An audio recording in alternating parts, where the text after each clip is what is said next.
Shutesbury Selectboard. The entire House membership extends its very best wishes and expresses the hope for future good fortune and continued success in all of your endeavors. And this is signed by Speaker Robert DeLeo and myself. You can see it there. And thank you. This gets to you. Standing O, standing O. Thank you. Thank We you love very you. much. Thank you for everything that you've done. It's been a real pleasure to work with you. And I hope that you don't go anywhere because we still need you. Oh, don't worry. I've already got some plans of things to do. You can't shut me up. We'll keep her busy. Don't you worry. Thank you very much. But Right, I'll be in touch with you to figure out how to get this to you, okay? okay. You can All drop right. it off to Becky anytime you go past town hall and I'll pick it up. Okay, sounds good. Thank I'm gonna you go so watch much. my kids socially distance on the baseball field. Enjoy. Thank you for coming. Thank you so much for coming. Thanks. You all the best. Thanks for everything you do. Thank you. Thank you. All right, I'll talk to you later. Bye. Bye. Bye. Thank you, Natalie. Thank you for making the meeting, Elaine. We're not really talking about a debriefing of No, town we're meeting. not. Not really. Wait, I think it is on our agenda. If you'd like to hang around, your thoughts are always I welcome. figured you were all there. I wondered why she needed me. Yeah, you get a night off. Okay, Yeah. This is Only one. only one. Only one. only one. Thank you. you. Thank you so much, Elaine. Thank you. Mwah. Bye. Elaine, bye. Okay, now on the topic of holding a public police forum with Chief Dan. Dan, would you like to unmute yourself or would you like me to? I can. I have this button thing under control. I Good. think. Sometimes. So I guess, I've had some conversations back and forth with Becky in regards to this and with a few people from town. And I think that, we're just trying to figure out when this is going to be and just how we're going to facilitate it. Is that kind of the goal tonight? We probably should talk about what kind of thoughts you were having and what kind of support the town can give to you for that. And to make sure it's a good environment to go into. So what were your thoughts, Dan? So I think for me, and I expressed this to Becky probably earlier last week, the goal for me is just to have, open dialogue with anybody that wants to. I'll be definitely open. I want it to be productive. And I think that would be the best goal to have. And that's really where I'm at. Also trying to be able to just kind of tell people and show people, through the meeting as much as possible, what the police department does on a daily basis for the town. And I think sometimes that's not always clear. So it would be nice to have that cleared up and maybe better understood. So I wonder if townspeople are also going to want to talk about, racial bias, not and anything proactive, and sort of the future. And I think it's a larger conversation for all of us. We have a big banner that says something, but how do we expand on what we're already doing? And I also wonder, I hope that this doesn't turn into something, I have to say, I was really impressed the way you handled the situation at town meeting. I thought, that demonstrated community policing right there. So I thought that was very well done. Well, thank you. Dan, had you given any, when Becky had mentioned it in a conversation I had with her, I had a couple of thoughts on format. Did you have any thoughts on what type of format you'd like the meeting to, or forum to take place? So, I mean, it's certainly not my level of expertise as far as how the meetings are either supposed to go or what the layout is. I guess my number one goal is just for everyone that wants to have questions or has comments or concerns, is for those people to get those out there. So, whatever way that can happen, I'm open to that. So, I mean, and at whatever time, I mean, I don't mind if we have to have a couple different meetings for maybe people that have different schedules or whatnot. So it doesn't really matter to me how that works, as long as anybody that has a question, comment, or concern can get that off their chest and be able to have that conversation without feeling at all that they can't say anything, so basically, so that anything can be talked about in relation to the Shutesbury Police Department. So that's kind of my goal. Can I give a thought that I had when and maybe it's done virtually, it might be hard to be do in person with social distancing. The thought I had, and it's anyone can toss ideas in here. The thought I had was, in a couple of forums that we've done lately where I work, because of questions and such coming in, there was an opportunity to submit questions ahead of time to be asked, so that the people who are part of the forum can be prepared with some information. So it's not just, I'll have to get back to you, right? So you can have some thoughts put together, and then have some questions that are asked in person or through the chat function if it's a virtual meeting.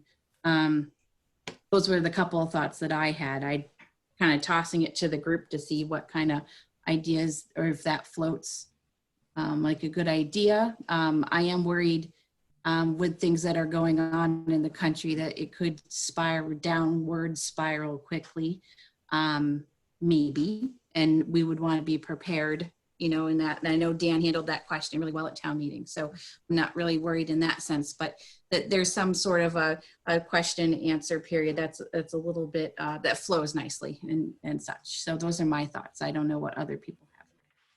So one way to deal with that is using a moderator, or somebody who can kind of make sure that the question gets interpreted, and kind of not to have it just be a one-on-one conversation. And I guess the only other thing I would add to this is, I don't see this as a one-time event. What I'd like to think about is that we have a mechanism, a way of having regular conversations, and so not just one forum, but some ongoing dialogue that happens between the community and not the police force. So I don't see it as Dan alone. I don't know, Dan, if you were envisioning that it was just you or some of the other officers, but I think what we don't want to have happen is this just be a setup for a gripe session. Yeah, right, exactly. So I do like your idea. Maybe it's the forum is the conversation starter, Rita. Yes, yeah.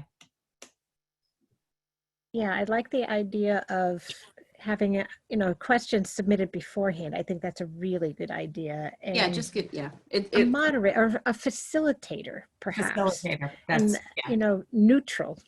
Mm-hmm. That's a thought. We also used to have the police chief attend our select board meetings, and maybe that would be something to bring back. Not everyone, but maybe once a month.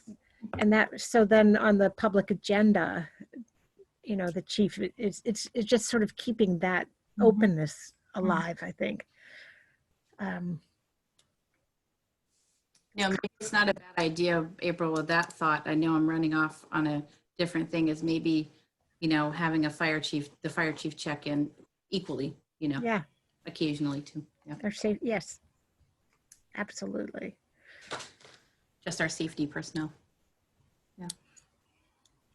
So does that fit into, Dan, what the kind of things that you were thinking about, you know, having some, we could use town announce maybe as the forum to get people, you know, as the way to get people to start thinking and to submit some questions beforehand. And how do we make sure? Yeah. What did you say? I just said yes. That sounds like a good idea. Is how to get people involved. Certainly. So. Yes. Now for the questions, people may want to submit them anonymously because they may not want their name attached. So we might want to think of using a Google form or Google something or other way to submit the questions if someone wants to submit it anonymously, because otherwise it's going to be connected to their email address. When the question's asked, I don't think that we would, if we went forward with the forum where pre-written questions, you wouldn't necessarily say the person's name, just ask the question. But, you know, given that it's a sensitive topic, maybe that they're asking about, and that's just something to think about, I guess, as we set up the way to do questions. That people could be anonymous if they chose. Yeah, if they chose to. You can put your name on it, you can put as much information as you want. Would we use a webinar? I'm sorry, Melissa. For the most part, we've kind of tried to avoid responding to anonymous comments. I'm not sure if having anonymous comments is appropriate. Just because it gives people cover to say outrageous things.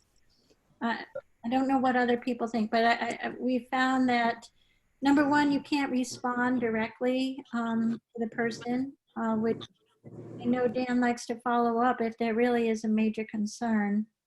And you'd hope that people would talk to him directly. I don't know. But we don't have to. I was just, if someone felt uncomfortable having their name on a question, they may not ask a question they really want to know the answer to, you know. And maybe it's simply just saying the person wishes not to have their name disclosed and it only stays within the person that's collecting the questions. I think that's fine. Yeah, I think if you have the moderator collecting the questions and not, you know, talking about who's asking. Oh, that's fine. I just want to give people the feeling that they're, whatever question they ask, it's not going to, you know, give them anxiety, that people are going to know if it's a question that, you know, is not a review of some sort that's not a majority of a view. So, but they should be able to feel free to ask those questions. So the format would be that there'd be a kind of an overview, a presentation by the chief and whoever else and any of the officers about the role of the department, who the department is, the role of the department, and then go into questions. Was that, Dan, was that how you think it might work? Yes, I think, I mean, you know, I think just my biggest thing is obviously to get what we do and what we try to accomplish with the police department.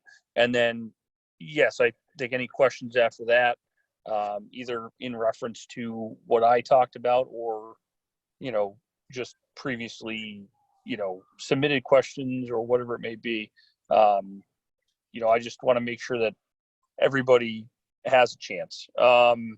As far as the anonymous questions, I think, I guess I partially agree with you, Becky, on that. I think that depending on what the question is or concern is, I'm going to want to follow up on particular ones, depending on what they are.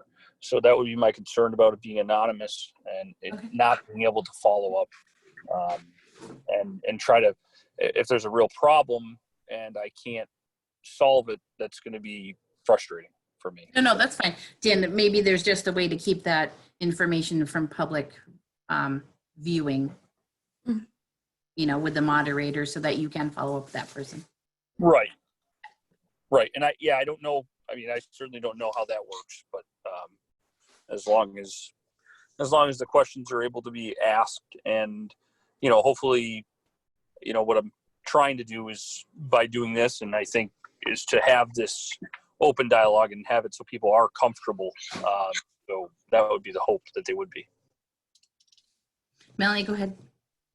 Am I allowed to speak during these meetings if it's not public comment time? Yeah? Yeah, we'll just Yeah, call okay. on you. If you're called upon. All right, I don't know the rules here. Okay, so I was just thinking that in terms of dealing with any, because I agree that the idea of having anonymous questions could get really tricky, right? People could, say anything and, with any particular political agenda. And so I agree with that. And I'm wondering if one of the ways to handle that is either in a Zoom meeting or webinar for people to just direct their questions. You know how you can send a private, if you enable the chat, you can send a private message to, you can just identify who the moderator is and then send it privately. And then at the end, you'll know who sent it, right? You could just tell people, like, you have to put your name. It can't be anonymous, but that just you and the moderator will be the only ones who know. Just thinking that might be it, a way to handle it. In terms of like the webinar versus a meeting, do people understand how that works in Zoom, like the limitations of that technology? Okay, because in a webinar format, people wouldn't be able to, like, you wouldn't be able to turn on their mics and cameras to engage. It would be much more kind of disconnected, but at the same time, the meeting structure isn't really made for a ton of people. So I don't know how to manage that, but. Well, you can, so in the experiences I've had learning this technology you can, I believe you can have one person with the ability to turn people's mics on and off in a regular meeting. Like, you can close it down. Oh yeah, Can't do right. that. So you can kind of run it as a webinar, still have the functionality of a meeting when you want, right? So you can do kind of a little bit of a hybrid by using the tools and the, Right, but if you use the webinar, you can't turn on other people's mics, and unless you elevate them to a panelist, and then it just gets tricky. So. And people don't know who else is in the room. And I think, my hope is that this can become, that this can be a safe place to start having the conversation. Race is, it's a taboo subject. I don't know if we've ever learned, we have not learned in this country how to deal with racial issues, clearly. And if people can see who else is in the room, I think that will help. Because I think the more I'm listening and thinking, openness is really important. So is it okay to shelter somebody from having their name made public versus? well, it's the question part that Right. Yeah, it was just the question part. If someone, didn't want it broadly known that they were the one that asked that particular question. And like Melanie said, you can use the private chat feature, to one person who can see it, and then that data would be there for Dan if he wanted to follow up with that person, or if there was a need to do that. So,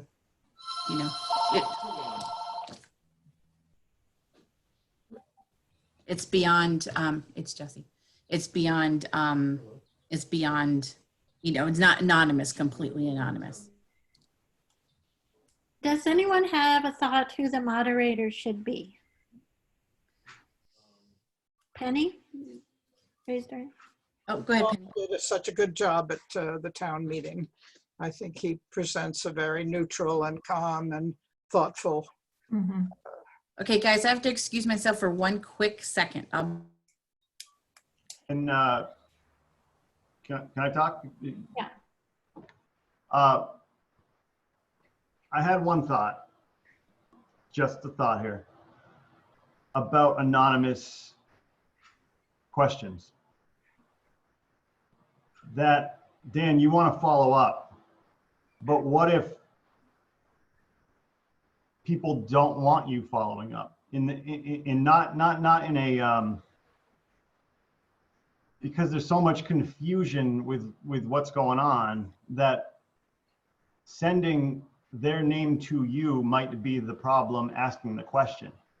What if the name only goes to the moderator? I agree that maybe anonymous isn't the best way to go. You know, I'd like to talk with you offline, not in this official setting. Can I just interrupt real quick? I have a family emergency and I have to go. So, Oh my goodness. so Yes, I will, I'm not sure I'll be back on tonight. Are Okay. you okay? Okay. Hopefully we'll I'm see. so sorry. That's No. okay. Thanks. Bye. Bye. I guess I'll be chair. Yeah, and I already took back the host. Okay. I think we're good. Okay, can I Yeah. answer that, I guess? So I guess one of the biggest problems that I've been hearing about is that there may not be enough transparency. So I think that, you know, with my goal being to have everybody have a voice and have an opportunity to speak, and that's great. I think we should have that all the time. And my door is normally always open, but it's locked right now. But you know, to have that ability, I guess you know, it would be very frustrating if I can't try and fix a problem by working with somebody, because then I just have this problem out in the ether. That's a problem that I can't fix if I don't know who to help. So that would be my biggest concern about that. Again, I mean, I'm more than willing to, you know, sit back and hear gripes and concerns and complaints if there is some. But the goal is, as I said, you know, in the beginning of this conversation, is that yes, it can be an open dialogue, but it needs to be a productive one. Because if it's not going to be productive, then we're not moving forward. We're kind of stalled out. So I think we need to be moving forward and tackling issues head on, and not, you know, not hiding behind anything, because I don't plan to. So I think we need to be productive, moving forward in anything that can be fixed, or any problems that may be having, that we need to be able to try to fix those, and not avoid them, whether it be me or the question asker or commenter. So what happens if this meeting becomes not productive? You know, what would you want to do if it started to really? No, April, that's a great question. And I think if the meeting becomes unproductive, then we're wasting everybody's time, to be blunt.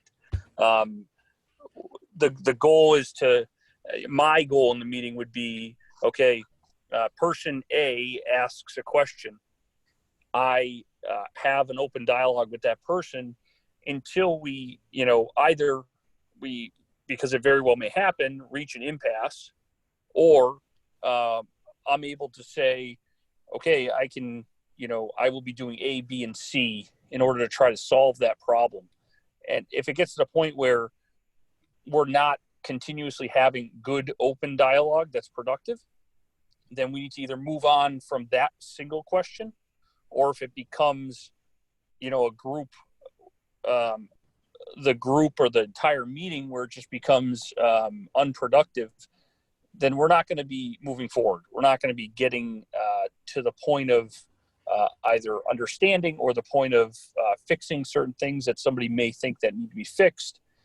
So I don't think it'll get to that point. I think it may have the potential to get to that point with individual people, but I don't think the whole meeting would ever have to be a wash, and I don't want that to happen. So I guess that's the. Well, and just a quick comment is, if it becomes, you know, non-productive, that gives us tons of information about where we are as a community and where we can go, or where to start. So in some ways it's a win-win. If, no matter what happens, we'll know more. Right. I agree. I mean, I think that's the biggest thing. I think there's getting, I think a lot of people have questions. I mean, I have questions as to how I can do better and how just for, you know, a bunch of things. I think everybody can do better every day. So I think there's a lot of questions out there, and just to open it up so we can have those questions asked and I can answer them to the best of my ability, and how we may approach fixing them, I think is super important. So Melanie, you look like, and then Susan. I just wanted to say that I think that this is why the moderator and choosing the right moderator is so critical. And I think that, you know, whoever you choose, and I think that, you know, Penny's idea of choosing, what's his name, our moderator? Paul Lyon. Right. Choosing Paul, you know, might be a really good idea. He's very level-headed. He's very grounded. He's good at kind of, you know, kind of managing these things. I think the fact that we would have to do it by Zoom would actually be beneficial. There's a way to kind of manage a group by Zoom that is, you know, that it's in some ways easier than face-to-face. I also think that like some time maybe should be spent with Dan and the select board on how to introduce the meeting, like how to describe the meeting, not only the structure of the meeting, the goals of the meeting, but also kind of setting the stage, which could help to avoid some of that kind of unproductive conversation of, like, you know, really impacted me to come to the last select board meeting and hear about kind of the history, right? And that, you know, there was a problem and the problem was identified, the problem was addressed. You know, there's been like a really, you know, conscious, intentional, proactive effort to hire public safety officials who are, you know, understand, you know, these issues and are concerned about implicit bias, receive training, are, you know, very invested in community policing and serving the community, you know, so that there's an understanding of, like, we've come from here, we've come, you know, we're now here, and you know, just kind of set that stage, if that makes sense. Yeah. Because I think that'll make a huge difference, to kind of like, and that this is positive, you know. This is the goal is to, like, work with Dan and move forward, and also to, like, this very last thing, and then I'll be quiet. But this is blah, blah, blah, is that this is as much about us, you know, telling, like, this is a dialogue where, you know, partly it's about us, you know, some people, like, communicating what we need from the police department, but I also think it would be helpful, and someone mentioned this at the last select board meeting, of what Dan and his officers could use from the community. You know, and somebody mentioned that, like, a lot of the calls that that Chief Dan gets are domestic violence calls. So what does that mean for our community? How can we support him and his officers in that work? Because that's not just a police problem or a public safety problem, it's a larger community problem, right? So I'm thinking that this could, like, really kind of open up opportunities to, you know, maybe there's some trainings that, you know, Dan and his officers want to go to that we can fund, that we can support. So I don't know. I just think that, like, setting the stage in that way and identifying that this is really like a, you know, we're looking towards the future would help to decrease the chance of that lack of productivity. Well, and I also think there's the larger, I mean, I think the police, that's incredibly important, but there's also, this is a bright white community, and there's a reason for that. And, you know, I think it's multi-layered, really complex. There's no one solution. I think having an open dialogue with the chief of police is absolutely part of the solution, but I think there's more, and yeah. I'm not sure what, you know, but to start brainstorming, you know, my kids were the only kids of color pretty much, you know, in the school system. And in retrospect, it's like, whoa, there's, you know, it was, a lot of things were missed, and I feel terrible about it. And Penny, you've talked to me as well about, I mean, if Me But too. anyway, it's not time for a rant. But Susan, you had something to say. You're muted. What I have to say dovetails so well with some of the things you brought up, Melanie, around my notes were setting the tone, but setting the stage. And because it's such an important conversation that has to continue, I think if we could start those meetings with a promise, with a covenant, with a statement that we all recognize that we have this community at stake, and this is what we all are invested in. And I promise to choose my words carefully and to be as, you know, unoffensive, or no, I wouldn't want to use that word, to be as compassionate and open to, to discussion as possible. Some statement that everyone who is participating in the meeting can agree to. It has to be kind of nebulous, but I think that, and then if people start getting a little wacky, they can be reminded of what they promised. Might be a way to set the meeting. Yeah, Penny.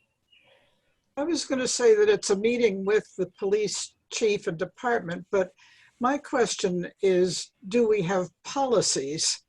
And they would come from the select board, presumably, and Becky's waiving it. So I think the questions also need to be addressed to our select board members as to where they feel the policy might be expanded or whatever. But I think it'd be very informative for us to know what that policy states. And that may be part of the introduction. Does that start to overlap with the concept of a strong chief? I mean, Well, select board's still in charge of policy. okay. And the basic policy that has been supported by the select board in the last decade or more, or 2 decades, has been to prioritize community policing, and that our department is here to assist people. You know, the majority of calls, at least for the fire department, are medical, and the police department responds to those same calls. Dan, do you think 50% of your calls are medical? I would have to really take a good look at the numbers. I really don't have an idea. I do know that we generally speaking, while we're on duty, are the first ones on medical calls. Yeah. So I think that's the extent of the policy directives that the select board has given to the police department has been to make sure that, that they're working for the community and that they're not doing, racial profiling that like it used to happen, and that they're involved with children in town, being sensitive to issues they know people are struggling with. Dan, how would you describe the policy directives you get from the select board? So our general policies were adopted from the Mass Chiefs. So our 780-page policy manual that we use is the Mass Chiefs general policy, and it basically it moves and changes, for each department. So there's certain policies that just don't pertain to us as far as for staffing and certain things, but our general policy is off of that. I guess I meant more what direction do you feel you get from the select board? Well, I think the select board in my time as chief has been very supportive of, my goal to be more community involved and more outreach. We are in the school for drop off in the morning and we're in the school for dismissal in the afternoon. And we build those relationships with the kids at the school, and it's been super helpful. And the select board's been very supportive of that. So it might help to even just have an opening statement that it defines, you know, the concept of community policing. You know, what exactly is that? And, you know, it's absolutely, you know, following the school bus in the morning whenever we have that happen again, or, you know, greeting the kids in the school so that if something horrible happens, you are not a stranger to them.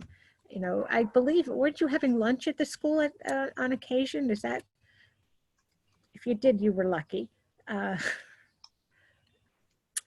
No, mean, I think having that opening conversation is great, and getting, you know, basically our mission statement. I mean, so community policing is like this catchphrase, right? Yeah. So it's got this, you know, it sounds good. It gives you this warm feeling on the inside, and the point is with our department is we're very lucky to have officers that actually do it.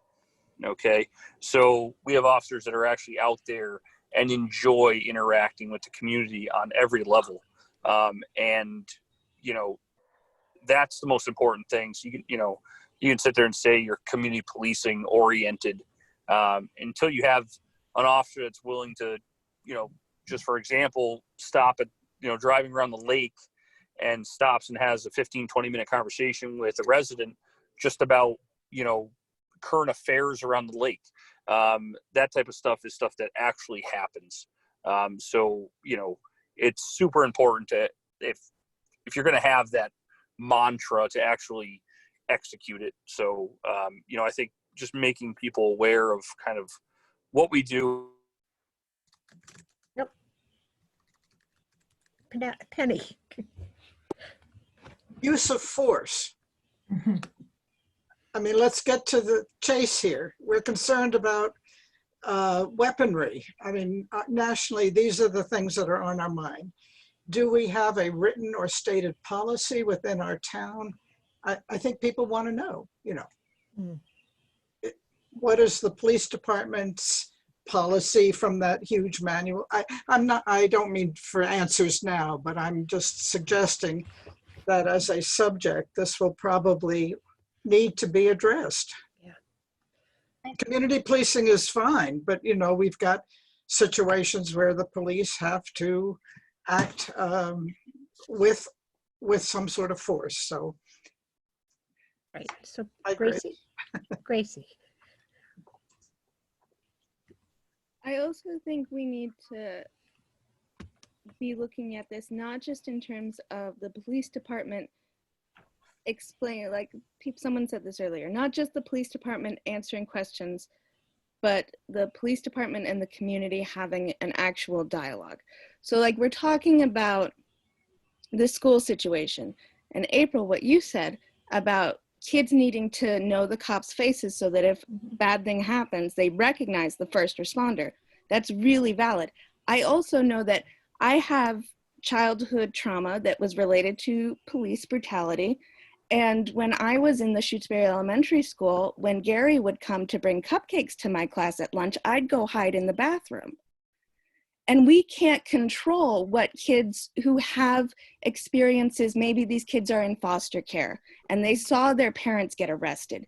We can't create a safe place for school unless we're actively talking about how do we as a community acknowledge that there are going to be kids in our school who have those kinds of experiences, who have that kind of trauma. And we can't just brush this away and saying, well, those were different cops. You don't need to worry about that. These are kids. They can't rationalize in that way. No, you're right. So we need to be building mechanisms for the community, not just to have a dialogue with the cops, but for this to be holistic. Absolutely. And so, I mean, I think this is the beginning, as I see it, or a beginning of the conversation, because it's not just, I mean, it's the police. I mean, that's certainly central to Black Lives Matter, absolutely, but it's also really understanding as a community what that means. You know, all lives matter is a given, you know, but for 400 years, Black lives have not mattered. And how do we make a safe place to have that very difficult conversation in such a divisive time? I mean, I think that's the backdrop to this is really complicated. So I think facilitating, if Paul would be able to facilitate this conversation, but I think in some of the larger context, having somebody outside, somebody who's a trained facilitator makes sense. Because I think it touches all of us.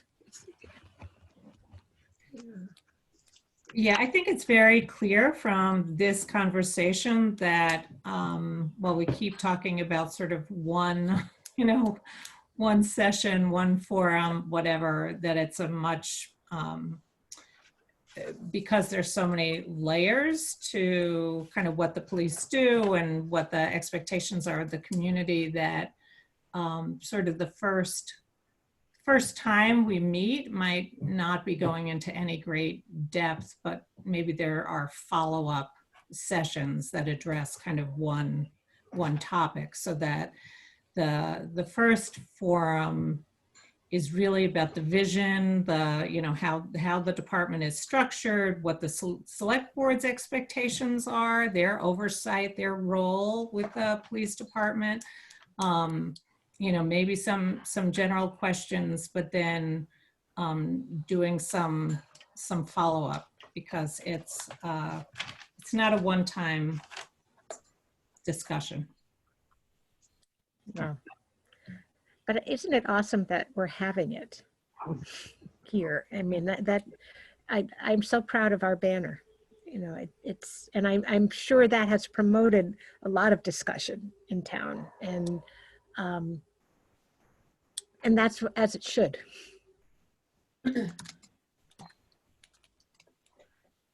Melanie.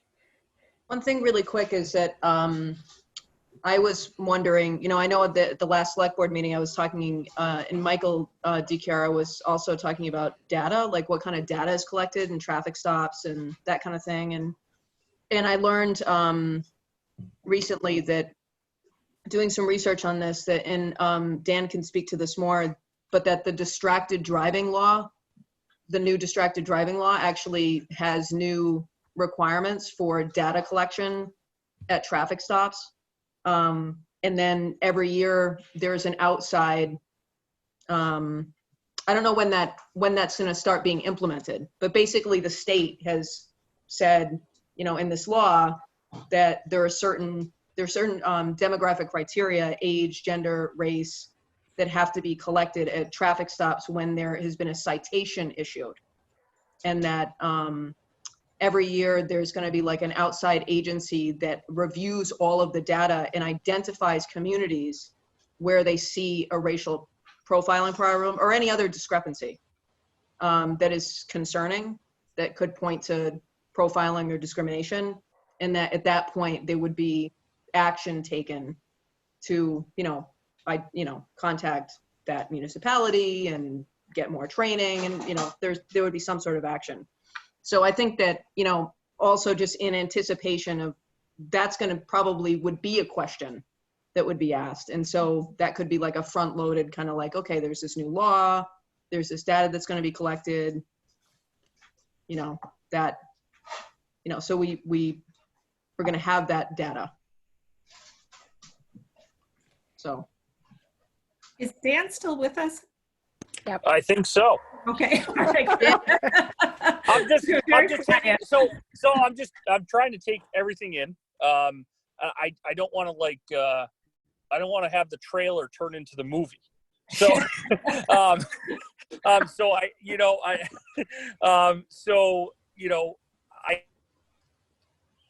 Oh, you're muted. I really want to dive into all this, and get a good positive conversation going, because that new law, that new law is like a big onion. I mean, you could peel away so many layers of it. This is really positive to hear, and I've had a few email chains back and forth with a few different town residents that are super interested in this occurring. So it's nice to hear everybody talking. That's. So should we try to pick a date? Yeah, I was just thinking. So when are we thinking? People, a lot of people are not out of town. It's an atypical summer. And, and does it make sense to have it in a Zoom meeting with a moderator and the host able to mute or unmute? I mean, rather than the webinar where you don't know who else is there. Yeah, I think the sort of limit is about 30 people. It just, it gets very unwieldy. We ended up using the webinar for the Finance Committee presentation, and it is really unwieldy if everybody's trying to talk. And if you get people to submit questions, then that makes a big, that's a big difference. But is it possible in a webinar to have people identified so that's not, so people who know who else is in the room? No, I think all the names, at least not the ones that I've been a part of. I think you can stick to a meeting if you want people identified. But Yeah. Meeting of up to 100 people, if all the questions are going, I mean, if we can be sure that the moderator can control the flow of questions, and then the people who are attending would have the comfort of being able to scroll around the gallery. And typically, if you set it up so when you talk, if the moderators would be the main person who we would see, which would be important, but everybody could feel better knowing who's there, or worse. I don't know what the sensitivities are on that, but it seems like we should give it a shot. Set up a time. I'll talk to Paul, see if he's willing. If he's not, I think we'll start there and find out what he's willing to do. And if not, then we try it with either Melissa or the select board moderating. Okay. I mean, can we maybe plan on like a couple weeks from now, by the end of the month? I mean, That'd be great. So today's the 7th. Are you talking like the 21st or the 28th? yeah, whatever. I mean, we could do both days. It doesn't truly matter to me, but whatever works for most people. And I guess the time would be really kind of what's most important. So probably 6 o'clock or whatever it may be. Okay. And checking on Paul's availability. And I think a lot of thought needs to go into the agenda. So let's make sure we're taking enough time here to not rush into a date before we have a kind of thoughtful, agreed upon agenda put together. It's a really good point. Questions. And I will get some of my stuff together as far as for the police department side, and I will see what officers want to be involved. And I think both of our most officers that work the most certainly would be. So I will work on that. So Becky, would it make sense for people to, there've been a lot of ideas here tonight, but for everybody who's here, if they had suggestions as to format and content, to submit that to you, and then you draft something for then the select board to review at our next meeting. I like that. And our next meeting's the 21st. And the chief, yeah. Yeah. So that would speak to not having it on the 24th, but doing it later in the month or the beginning of August. I just want to make sure we're putting a lot of thought into how this is getting structured. and then how people will get notified about it happening, and then also communicating that this isn't just a one-time opportunity, that if you miss it. I'm sorry. No, go ahead. This is maybe a question for Dan. How would he want the meeting structured? You know, throwing a million questions at him, it's got to be a little uncomfortable. And I like to see Dan. Like, does he have a webcam for when this happens? If it's going to be online, if it isn't online, can it be social distance behind the town hall? Like, you know, like, I think format does matter. You know, are we in little squares, or are we like, you know, social distanced? And does Dan have questions for us? You know, we're going to be throwing questions at him or whatever. But I mean, I don't have many, but I'm sure a lot of people do. And I don't know the best way to get those questions. I mean, this is what we're talking about, but I just want to make sure that we're thinking about this. Like, I'd like to see your face, Dan. I hate these things, but I'm here. No. We need your face, Dan. Yes, the ever elusive face. I don't like these things either. I'd rather be talking in person with people, because I do a lot of that talking stuff.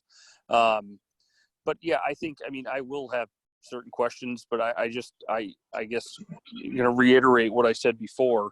My goal is to have, you know, as many people involved as people want to be, and just have that open conversation. You know, I don't want to have, like, you know, let's see where it goes, but I don't want it to be structured out of being like this open dialogue. So I guess, you know, that's important too. So I don't want it to be so structured where it's, you know, where it hamstrings people to not be able to get all their opinions out there. But you know, we need to have some sort of, like, it has to be productive. So, you know. Dan, does your computer in town hall have a camera and microphone? No, it doesn't. I didn't think so. Most of our. Get you one. Yeah. Yeah. Yeah, I think I agree with Dan regarding having you visible. I think that would be really important. And you can't download it on an iPhone. I think you should be able to. No, I'm sure I could figure it out. You're welcome to come to my house, sit at my computer.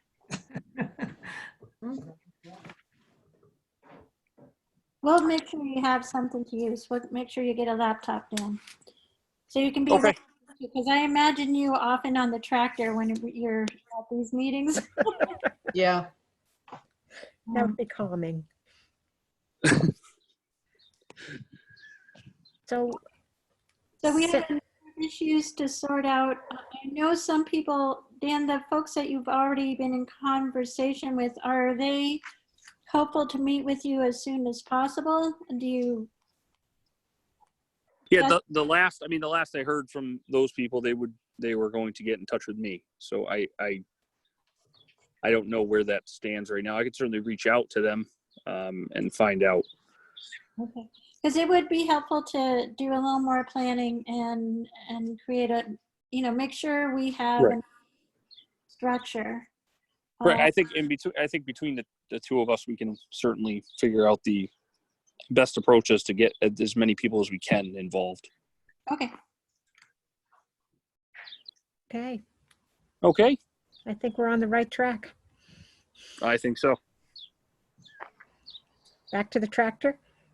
No, back to dinner. Oh, that. Well, thank you. Thank you, Dan. Thanks, Dan. Thank you. Okay. Thank you, everybody. And Thanks, Dan. I'm sure I will hear and see from you all very soon. And I also have to just say, I appreciate everybody who's come to the meetings, comments and Yeah. input. I think Yeah, this great. is the way we make it. Takes a village to create a village, I guess. Absolutely.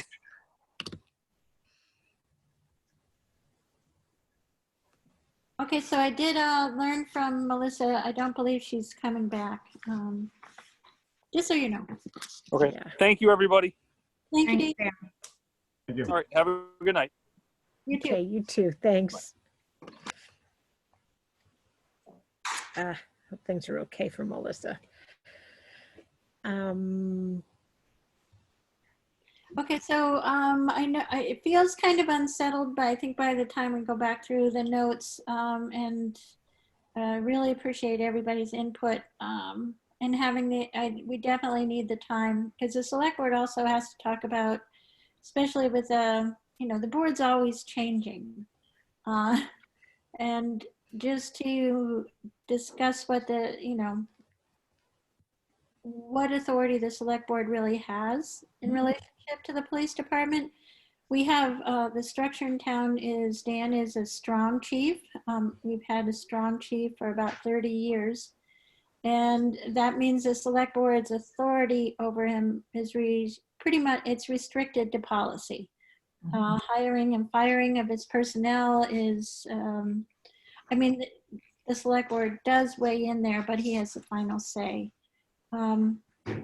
Dan has kept a very open relationship with the select board, talking about problems and issues and been an active problem solver. And that's what the select board looked for in a chief. And that's why they ended up with him. But it's, getting ready to be there to interface with the public. I think it's important what Melanie said. We need to have a way to summarize the history of why the select board was already at that place in Shutesbury. Because I think it's important. I think our officers are, they touch a lot of people at vulnerable times and do it in a supportive way. And you don't get there by accident. So we'll have more to talk about in 2 weeks, and hopefully we'll have a solid plan in place by then. But if any of you have any ideas, please email me or call. Becky, I just have one question. Is there a written kind of statement about sort of the role of the select board vis-a-vis the police chief, or what a strong police chief means? Is that? It's in state law. Okay. And so I can review that with you. Okay, great. It's not a long, Right. not Okay. a long law, but But it there's the separation of responsibilities. okay, good. Thank you. Okay. Okay. What's that? Next. Oh, town meeting of review. Are we ready to move on? Oops. Yes. Yeah. Town meeting rocked. Well, you know what I'm thinking as we're going through this process, when we first started talking about town meeting, it's like, how the hell are we going to make this happen? Are we going to go to a drive-in? Are we going to go to the Mullen Center? Are we going to go to school? Are we going to go to the moon? How are we going to do this? But I think that we're in a parallel process right now with how we're going to handle the Black Lives Matter, regarding the police, our next steps. I guess I'm just saying I have faith that we know that we listen and know how to move through these processes. And I think the town meeting was unbelievably well done. It should have been a broadband party. It was such a beautiful tent. It was such a lovely day. How many people were there? I could not tell. I don't know if there was 177. Wow. 177? What, 177. That's wonderful. Yeah. So there were quite a few others that just voted and left, but that's the number that's signed into town meeting. Yeah, I think it was just a real testament to teamwork, because it really did take a lot of different people to make that work, from the town clerk and the election folks, to the Board of Health, to the Select Board, to the Finance Committee, to everybody, to the fire department, everybody getting set up ahead of time. And yeah, it really was very gratifying that many people showed up too. And I think they did show up because we were incredibly well organized. So. Yep. And there was, the police did shut down half the road, which was really helpful. We had extra people parking, helping people park around town, around the church, which really made a difference. But it's, yeah, it definitely was everybody, all hands on deck. Yeah. There were two. Department here fixing up ahead of time to make sure the parking area was set. So Yeah. every department in the So library. everybody chipped in, and it showed. Yeah. There were two pictures of related to our town meeting in Hampshire Gazette. One of the town meeting and another of two of the kids who were, I think they were campaigning on the common. But it's just sort of, I think it was good. It was good publicity for our little town. Mm-hmm. Yeah, it was a positive, I think. Anybody have, I was gonna get to the part where there were some complaints when there were people not wearing masks, when the police department was directing traffic without masks. But there was, for the most part, they were social distancing well away from other people. But at the same time, I think a number of people would have appreciated their wearing masks. And I shared that with the police department. Anything else? Any other complaints for the day? None. Great. People want to do it every year. I heard that. It's like, It was much more fun outside. it really was. It was. It was. Okay, so do we want to go on to, the select board needs to make a decision on an assistant town clerk. And you have one applicant. I wonder. So do I hear a motion to hire or to hire a new assistant town clerk? So moved. And I'll second. So it looks like we can't get rid of Susie. I think it's terrific. Is this okay? How are you feeling about this, Gracie? Is this okay? Oh yeah, I think it's great. I think she's a very strong candidate. And also I am really counting on her still being there for a little while. Yeah, this is a really difficult year to be a new town clerk. Yeah. With mail-in ballots as well as a presidential election. Yeah, so it's a pretty crazy time. So what we're doing right now is Susie's focusing on wrapping up after town meeting and all of that work. And then I'm focusing on getting ready for the elections, which I feel like I just finished that, but really I only have less than a month before it starts again. Right. And today I already have to start sending out applications again. So focusing on that, and then also focusing on the whole changing of the guard, transitioning, all the boards transitioning, all the committees, yada, yada, yada, and getting everything set up so that we're better equipped to function. Like I'm going to be working on making how-tos for Zoom and my town government. Nice. And so that we can have some standardized ways of getting people on the same page technically going forward. Great. And it's now time for you to shine. Susie has so much confidence in you. And I think that I keep getting excited about the young people who are coming into our town and bringing new expertise, new ideas. It's terrific. So you get a crown. Okay, now don't forget to vote for the new assistant town clerk. Yes. So do I hear a motion to appoint Susie Mosier as our new assistant town clerk? So moved. And I'll second, I guess. Discussion? All in favor? Farrell, I. Stein, aye. Great, thank you. She can't get rid of us.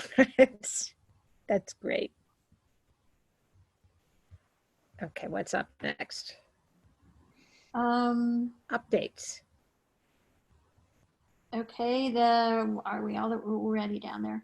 Okay, so as you know, we're hiring the MLP board. Will be hiring an MLP manager, and there again, one application has been put in from Gail Huntress, turning that into a stipended position for the upcoming year. And then I'm also starting to work on trying to hire an assistant tax collector. I think Ellen has been very patient, but hopefully we can find somebody interested in the position. It's a little tricky still how she would train. I think she does have a laptop and a regular computer, so we might be able to set it up remotely. That's what I'm hoping to do with Ellen, because she really needs somebody in there soon for a year past where we had hoped to be. As far as Becky, where do positions get advertised? Typically they get advertised in the paper. This one was more limited advertising because it was only in town hall and outside of town hall. And then I had, typically I use the website for highway. These are two, the town clerk and the other one are so specialized for training. We didn't spend a lot of money using the newspaper like we normally do. And we don't have any likely candidates. Anybody self-identifying at this point? Yeah, I had put out the ad for Ellen's position for a couple weeks a year ago and got nothing back. So it's really word of mouth, or if we use a professional magazine, that's how we use the Beacon to get the assessor, which was really lucky, which was really fortunate. We're going to be using the professional the professional treasurer and collectors organization, because you sometimes find assistants there that have time to assist in other departments. So hopefully we'll get lucky that way and find somebody with experience. But it's a position that the tax collector position is one that can be trained more quickly than the treasurer or the accountant. So we're hopeful to find somebody local that's interested in learning a new skill and will be around town for a while. Great. Do they have to live in Shutesbury? Not for the collector position. Okay. No.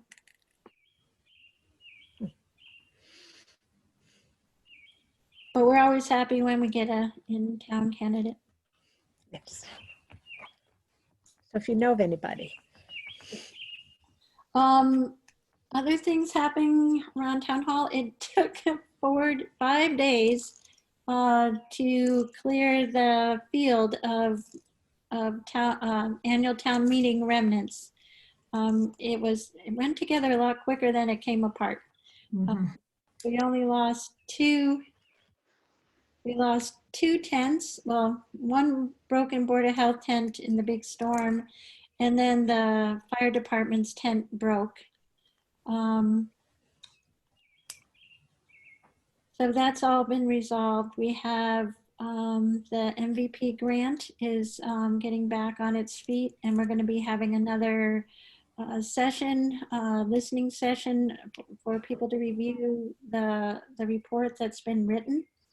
And so we'll be setting that up. And the other upcoming Zoom event will be a review of the municipal bridge grant and the project down at Locks Pond. So those two other upcoming events that will be set up on Zoom for the public to participate or get information about those two projects. Good. And the auditors finished up yesterday. So it's been fun getting audited in the middle of COVID-19.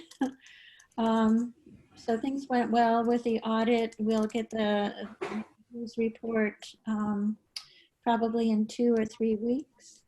But from all indications, things were in very good shape. Our new treasurer is getting high marks, which is a good thing coming in. I think Gabe did a good job training him. And our accountant, as always, is getting good high marks. She's been really supportive of the new treasurer. And so those things are going well. New growth is being worked on by the assessor. He's been getting out, and when people could not have him in their house, he sent out a program so they could take photos of their properties, send them back in lieu of being able to go indoors. And for most people, that worked very well. There's a couple people who weren't comfortable doing that. But overall, he's been able to get that work accomplished despite COVID. The 4th of July, we didn't get a chance to talk to Dan about, but yes, the fireworks did go off at the lake as usual, and they always go off on the side the police aren't, which is standard. But this year, the manager, Steve Hubbard, the DCR manager, got details in so that they had details at the site. Our police department was active in patrol and kept things cleared. They took all the cones that everyone in town owns and put them up all around the lake to help prevent parking in a number of spots that have been problematic. So that went very well. And so all reports from Dan were that they didn't have any major incidents. They did confiscate a few fireworks. And I guess there was a situation the state police took care of. But overall, this year was much, much better than last year. And we're not getting, I haven't received any complaints from residents down there at this point. So that's good. Yeah. We made it through the 4th and, with our tiny police department. And that's all I have for tonight. Awesome. It's the beginning of a new year. It is, and we'll have further discussion. I want to sit down with Rita and go over some of the documents that we've used in the past and sort through those, like the select board manual, timeline, which has some use. So Rita, if you want to set up a time with me to do that, that would be great. And we need to sign warrants. Yep. I may be able to get up tomorrow morning early, like 8, 9-ish. Okay. Okay. So, and do all 3 of us sign the warrants? Yes. Okay.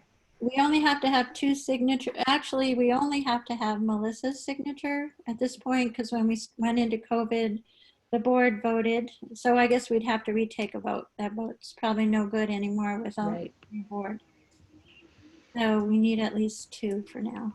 Okay. Yeah. I'm gonna take that vote at the next meeting, just in case people are out of town or anything comes up. Yeah. So whatever's happening with Melissa, she does not have to worry about warrants at all. Right. So I can come up in the morning too. Okay. Okay. Masked. Masked. Yeah. Okay. So is there anything else? I just wanted to thank all of you again, and you're a lovely group of people. And thank you for your willingness Really, to you're just really smart and committed, and I just really appreciate all of you very much. Thank you for your willingness to serve on the FinCom. What? What? No, no. Okay. Is this another one of those moments where I walk into the town hall and Marianne looks at me and Exactly. is like, I think I've solved my problem. Exactly. She's like, and I was like, what? Now I'm on FinCom? No. Okay. No, Okay. but thank you so much for being willing. I mean, you've been instrumental. I do have trouble saying no, but Well, that's good to Yeah. know. Remember that. yeah, I shouldn't have said that. It was And No. the worst thing I should have said. you to Melody. Okay. Do you need a motion to adjourn? Yes. Okay, I move. Oh, that- wait, Linda, Linda? Linda's going to make sure we don't forget something critical. right. You're muted. Can't hear you. Could you unmute yourself? I had to move my cursor around from the big screen to the little screen. Well, there are two things. One's Yeah, a big one. the big one. But the other thing is, Becky, you know, I just wondered, we haven't finalized how to handle the FY19 annual report. And so I know we were gonna ask Melissa about, you know, color versus black and white. Do you and I want to do that, or do you want to talk about it now, or what? You mean the numbers of color to use? Well, do we want to, Different for copies? physical copies, did we want to do them in black and white or color? And I was just more thinking about the timing, because this would be an FY20 expense, and or after, you know what I'm talking about? We're after that now, and I didn't know how to juggle that, and Yeah, and I Gail, bring it up now, but it's on my mind, and before I forget again, I wanted to ask you about it. so the cost of the color was 300? So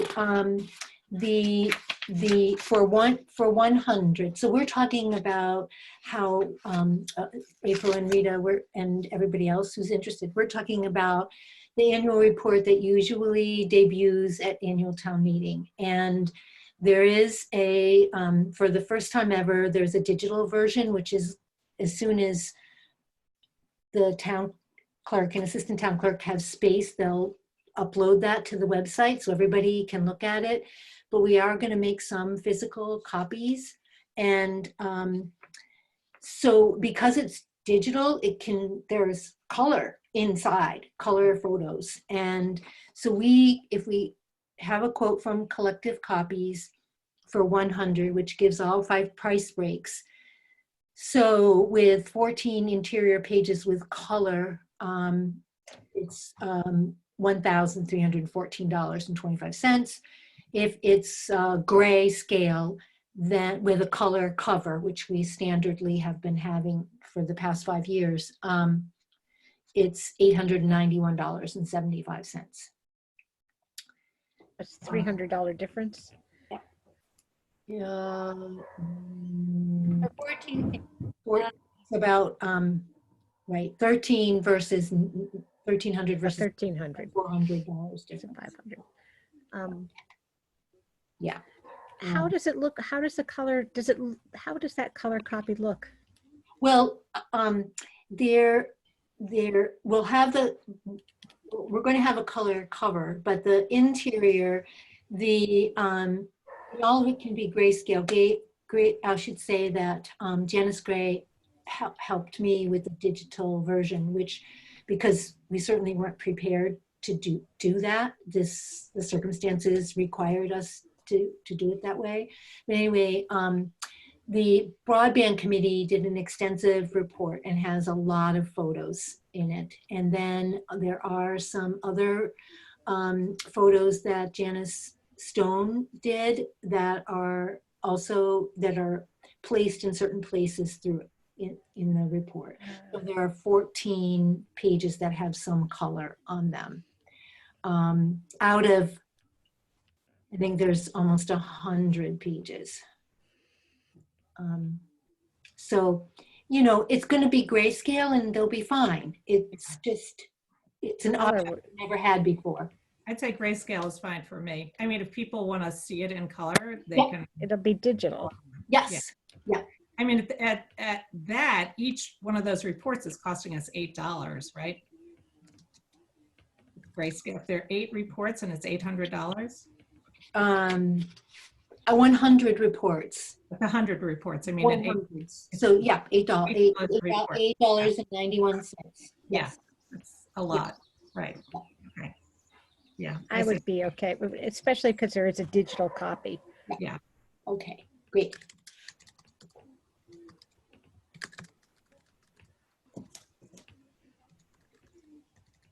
Okay, thank you. And Linda, as far as posting the land use job description, I think that's a matter of course. It's not a select board vote. We just wanted to be sure they were aware. Yeah. You're going to be hard to replace on that committee, Linda, but I totally get more time for yourself. Okay. Yeah. And yeah. And what? Well, yes, and I'll do this job. Yeah. Yeah.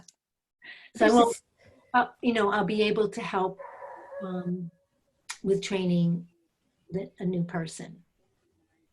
Okay. So And the other issue, just for people who are listening, is we also will be looking for a new land use clerk.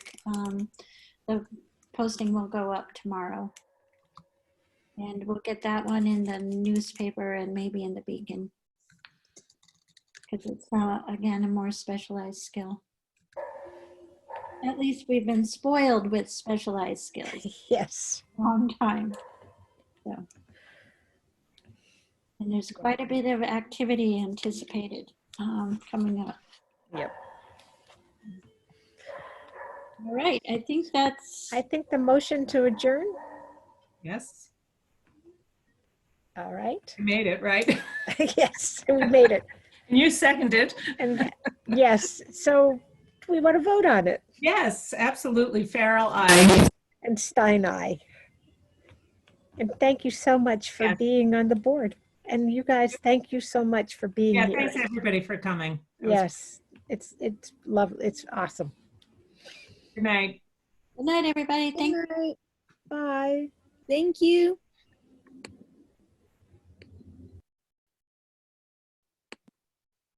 Well, Becky. Good to see you. Likewise. Any news? Let me check my phone.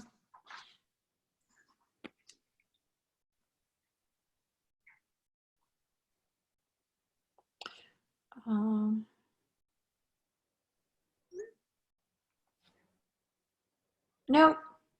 Okay. He said he's not worried. Bless his heart. Yeah. And right before you could turn off the recording.